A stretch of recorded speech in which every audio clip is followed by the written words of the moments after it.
Hey, it's Rob Schultz at Schultz Wealth, and wanted to talk to you today about presidential election and maybe what kind of impact these election years have on your investment returns.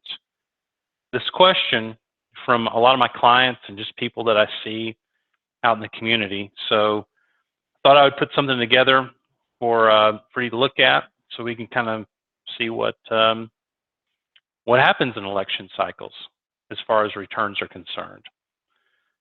Before I get started, I want to make sure that you understand that this presentation is not designed to be investment advice.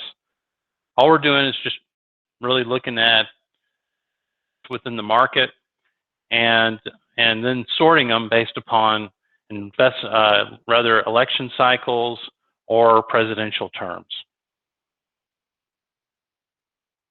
So here's our first slide, and this is the S&P 500 domestic index broken out by average return for subsequent years to elections and then also during an election year.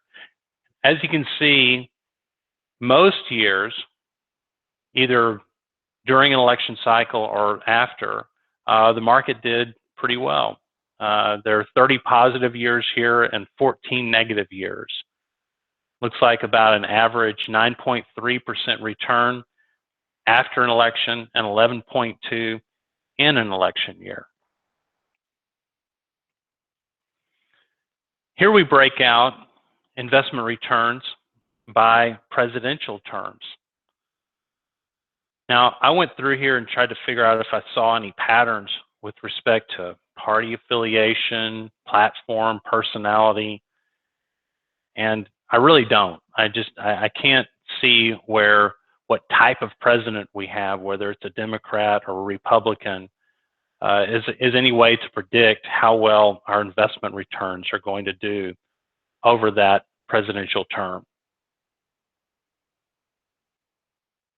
So the earlier slide compared election years to the performance of the domestic S&P index, but you can argue that the leader of the free world can have an impact beyond our borders, and we all certainly invest outside the United States.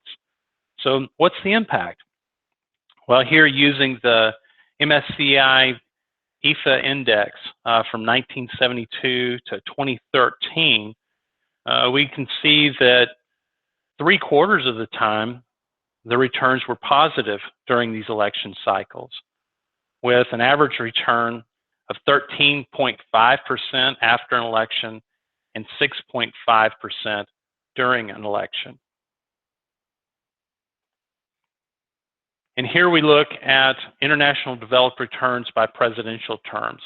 Just like the domestic analysis, it doesn't provide much in the way of information that we can bank or invest on.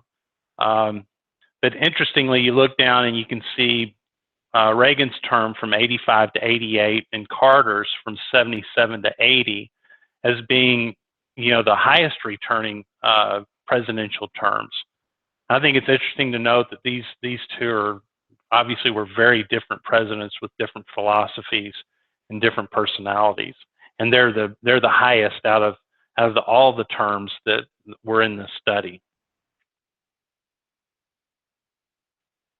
So emerging markets show a similar pattern, except for the average return in years after an election are an astonishing 33.9%.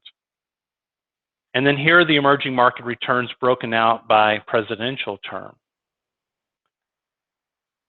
And this slide illustrates bond market performance, which surprisingly skews significantly, in my opinion, into positive territory in all election cycles going back to 1976.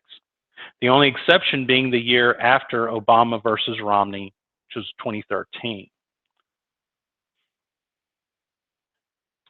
So in summary, you can see it's difficult to identify really any systematic return patterns in election years. On average, elections have been a good thing for those of us who invest in the market, regardless of whether it's the domestic stock market, international, emerging, or even the bond market. But probably the most important thing to remember is that security prices quickly incorporate new information. like the probable outcomes of elections.